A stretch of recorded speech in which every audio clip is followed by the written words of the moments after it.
Tambo, le garçon paresseux. Dans un village entouré de savanes vivait un jeune garçon nommé Tambo. Il se plaignait toujours. Pourquoi faut-il marcher si loin pour chercher de l'eau derrière cette colline? Pourquoi ne pas la tailler pour faire couler l'eau jusqu'au village?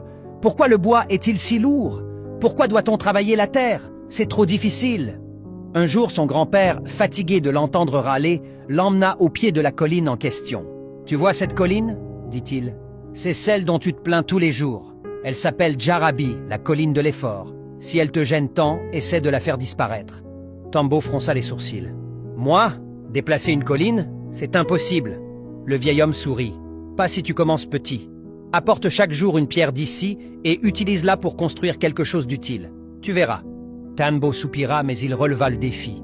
Le lendemain, il revint avec une pierre. Puis, le jour suivant, une autre. Au début, il le faisait à contre-cœur. Mais peu à peu, il s'y habitua. Avec les pierres, il fit un muret, puis un abri. Il apprit à poser les pierres, à les tailler, à bâtir. Il devenait plus fort, plus patient, plus habile. Les villageois commencèrent à l'aider, à l'encourager. Les années passèrent. Tambo construisit une belle maison en pierre. Il cultivait la terre, puisait l'eau, élevait des animaux. Il était devenu un homme respecté, travailleur et heureux. Un soir, assis près de sa maison, il regarda la colline.